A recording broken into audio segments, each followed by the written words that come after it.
Welcome to Stop Wasting Your Wine, a wine review podcast dedicated to helping you discover great wines with great value for every occasion. On this episode, we review the Masson Saint X 2024 Rosé. Hey everyone, welcome back to the best damn wine show around. Stop wasting your wine. Whoa. I am joined by Colin and Joel in the year 2026, just ready to just continue rolling along. Yeah. You know, I'm hyped. I'm ready to rock. We are continuing our gift wine series. How you guys finalizing, doing? Right?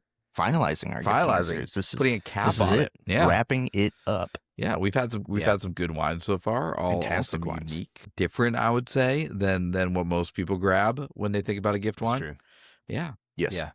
We've pushed the 100%. envelope a couple times, which has been really fun. Yeah. Yeah. I mean, I think last week was a shocker. Yeah. Oh yeah. Absolutely. It'll be interesting to see too, because rosé is not usually the first type of wine I think of when I think gift wine. You usually think either some sort of stunning white or some super bold red.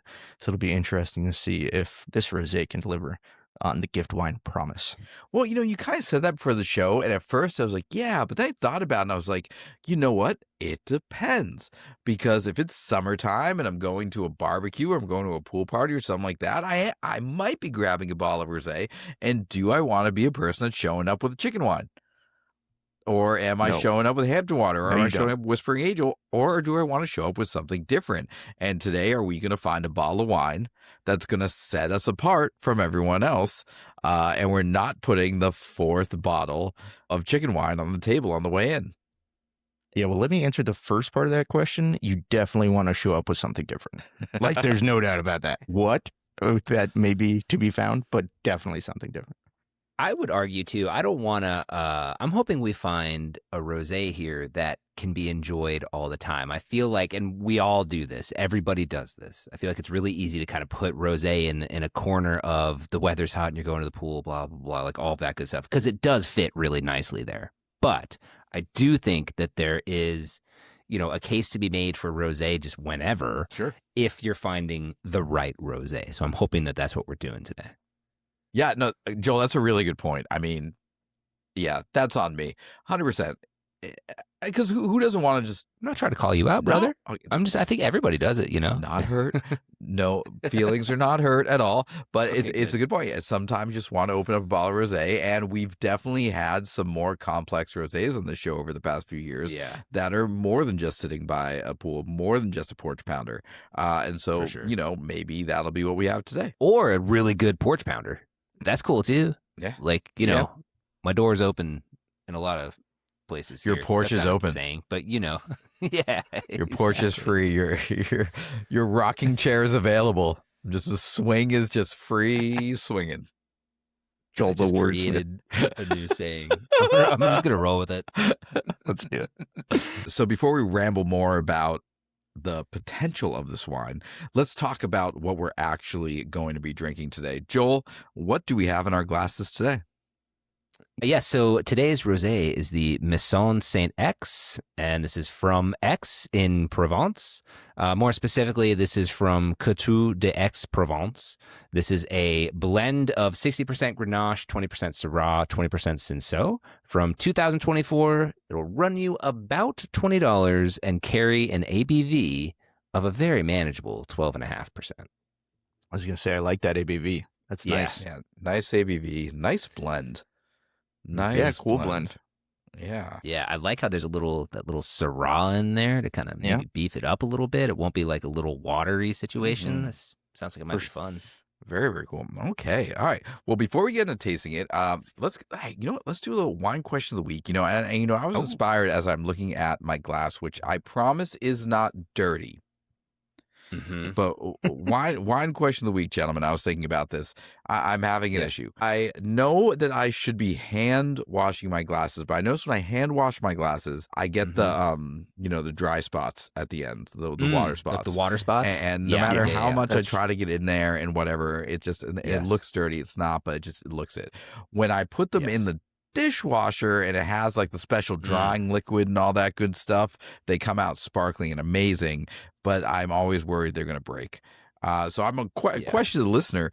do you put your wine glasses in the dishwasher? What do you do, guys?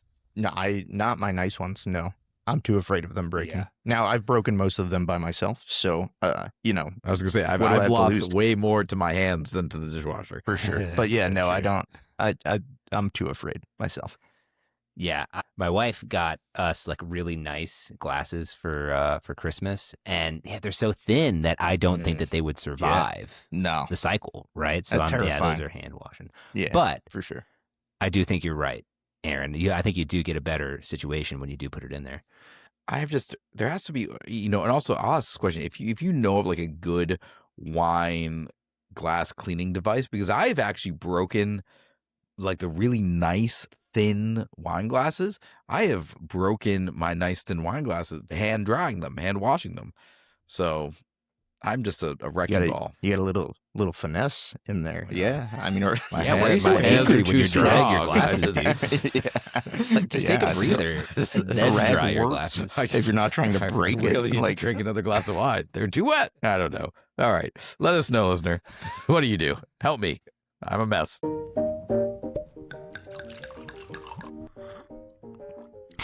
Tastes like wine. All right, gentlemen, I'm excited. Let's get into it. Colin, what are you getting on the nose? yeah. So super rosé, I'll say. Like this is a pretty classic rosé nose to it. Shocking. A lot of nice, yeah, yeah. A lot of nice strawberry, I think, is the one that really just sticks out. That's the big one for me. But really, just a basket of red berries. Yeah. I think there's a little raspberry in there as well. So really nice, just kind of red fruit on the nose. What are you guys picking up? I think you're spot on. I would add just like a little floralness in there as well, but not Definitely. a whole lot, not smacking you in the face or anything. But I was just shocked. It's very aromatic, It in is my opinion. agreed. Yeah, you don't have to put your nose too far in there to Mhm. really get a nice sniff of what's going on, which is nice. No. Yeah, and I think that's really nice compared to, I think, some of the more popular rosés recently, which we've kind of talked about, have been kind of like quench your thirst tasty, but not necessarily Yeah. super complex. This has a lot going on in the nose. And I think something I'm kind of noticing off the top, and again, we talk about a lot of the times the things I'm noticing is whatever food my kids are throwing at me at the moment.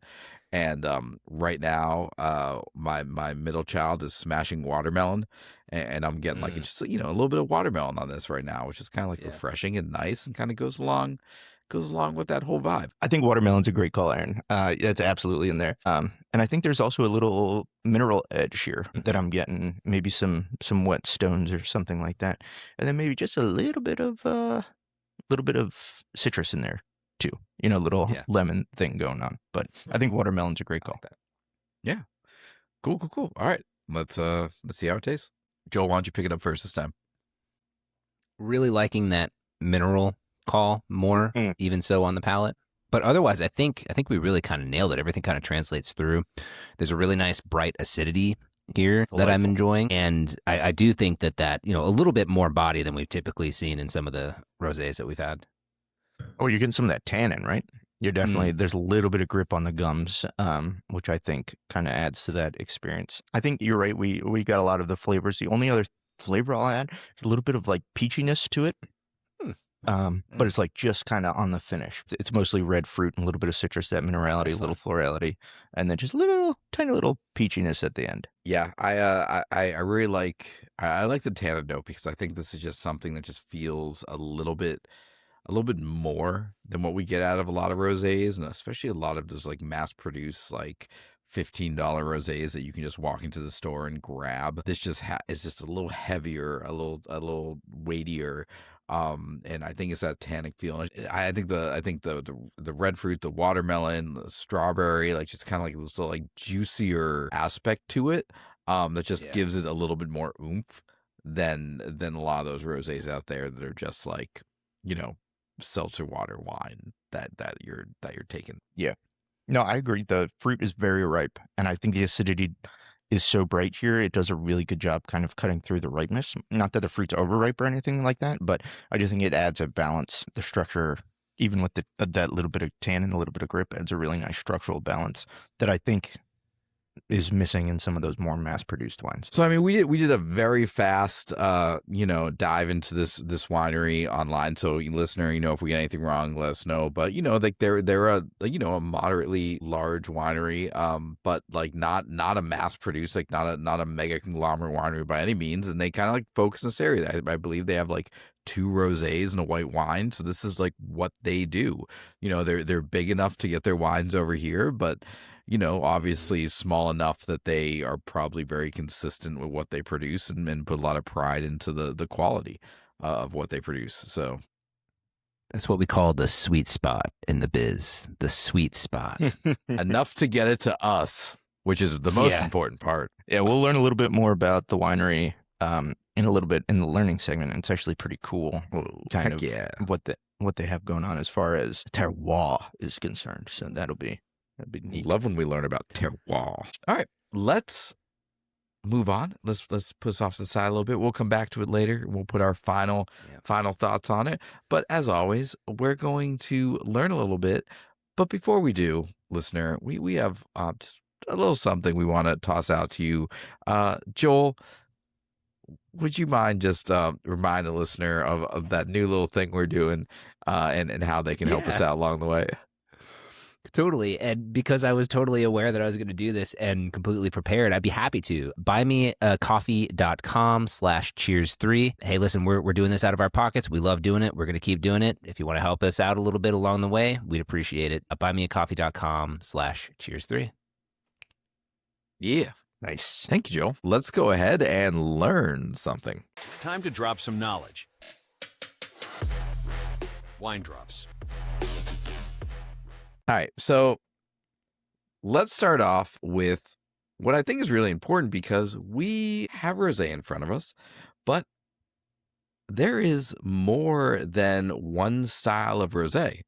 So, Joel, can you let the listener know what kind of rosé are we drinking today, and what should folks expect from the style of rosé that we're drinking? Yeah. Okay, so we're in Provence. Okay, Provence. This is the Provence style of rosé, and really, I mean, we're kind of highlighting a lot of what you would expect there. It's supposed to be fresh. It's supposed to be, very sippable, very approachable, very balanced. We mentioned the Grenache, the Syrah, and the Cinsault. Grenache is what's gonna, obviously bring some of that red fruit. The Syrah is where we're getting some of that structure and a little bit of the grip and the tannins that we were calling out. And the Cinsault brings those aromatics. It brings the, kind of that lifts up the experience a little bit. All of the things that we kind of called out as we were smelling and tasting that wine. So pretty much the style you can always expect is it's going to be dry. It's going to be refreshing. It's never going to be heavy. It's not going to be anything that's super sweet, or I should say really even super dry. Like it's always going to be just really, really nice and refreshing, made to be that way with purpose. What you can expect as far as flavors go: citrus peel, strawberry, a lot of those red fruits that we called out, peach. Colin, you called out peach on the finish of the one that we're drinking today, and oftentimes a little bit of that kind of minerality in there as well. So I'd say we're doing a pretty great job right now on calling all those out too. So yeah, and if you don't mind, real quick, I love when you can taste the blend. You went over the Grenache, the Syrah, and the Cinsault, and what they kind of add to this wine, and totally, that makes so much sense. Like you get all of that. You can kind of being able to pair that up with what you're actually drinking is a really cool experience.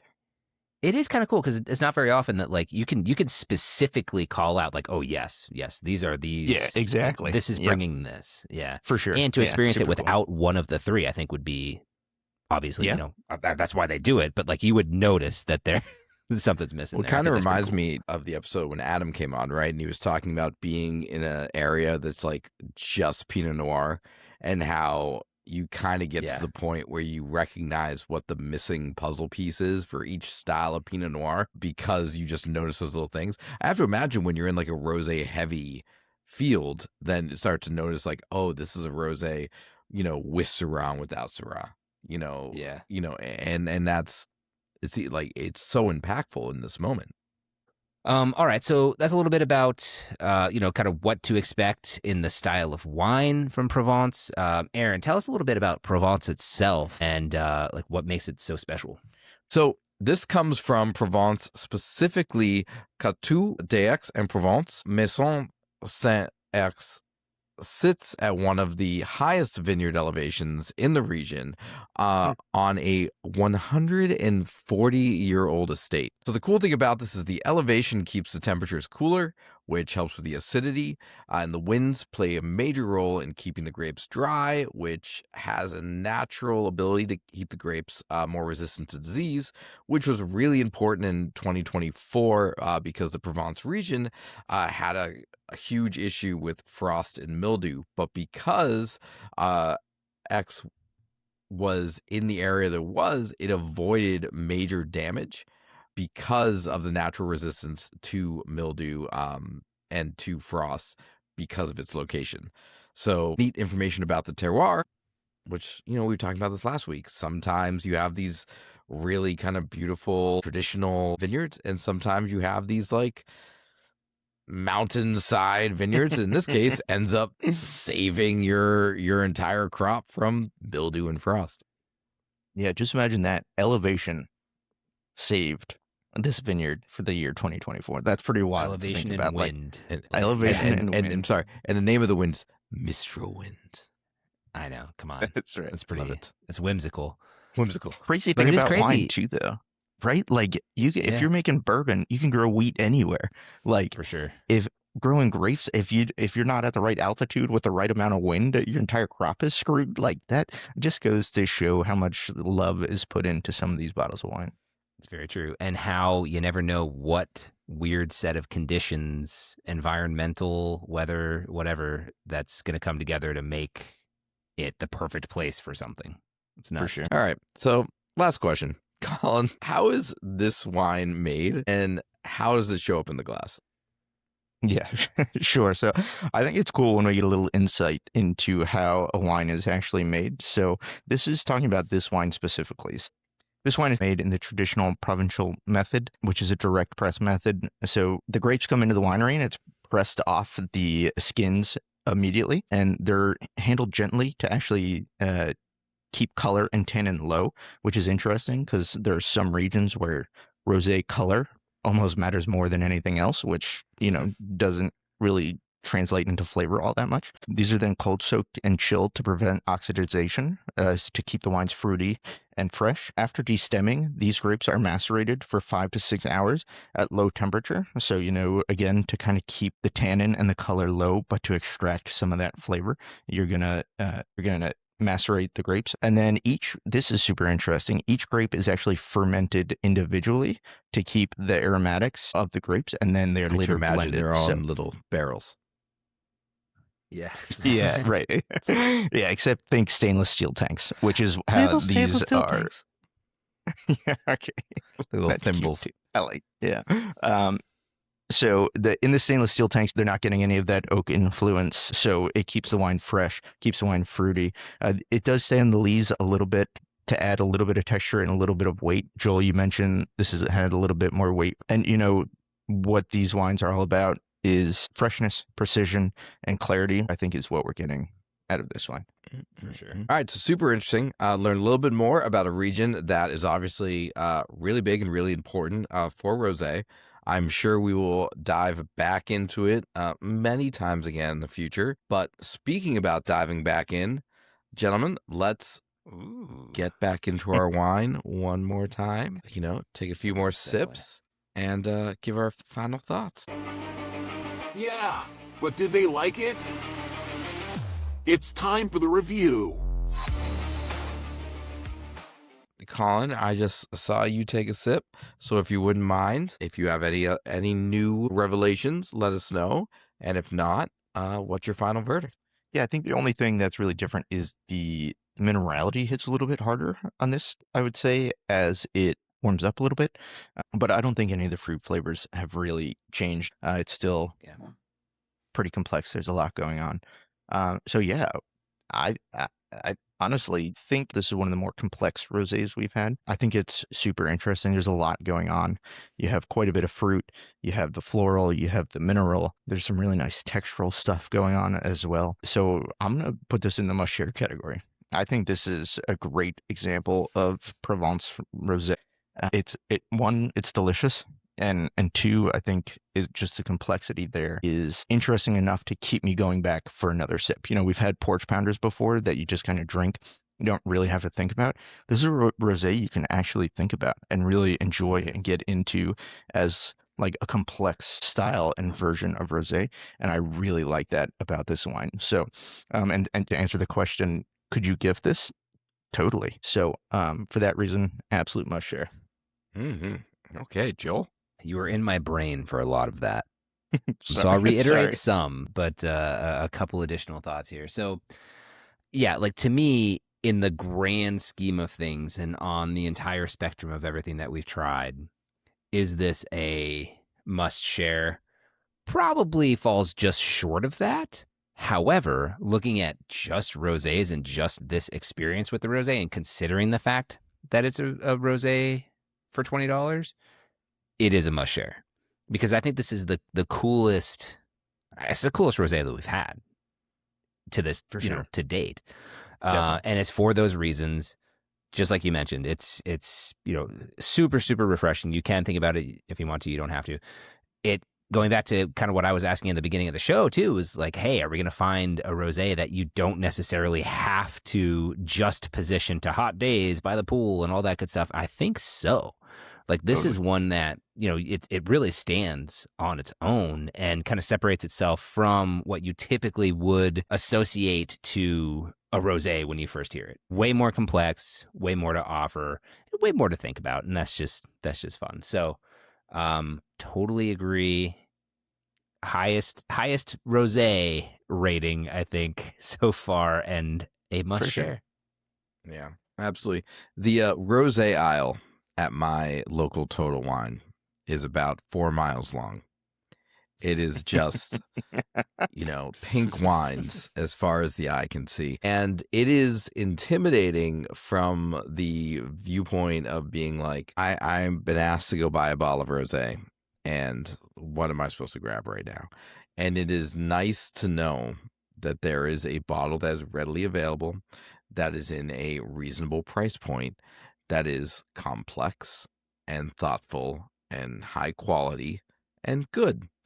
And I think we have been, on a bit of a mission over the past couple of years to kind of dig into some of these higher hyped rosés, and we have been left wanting a few times now. And so, I am pleasantly surprised. I think this would be a great bottle to grab, going over to someone's place and to hand to them, especially if it's someone who likes rosé, knowing it's a bottle that they might not have tried before, to say like, hey, give this one a shot. So $20, 12.5% ABV, quality bottle, nice blend. Yeah, absolute must share.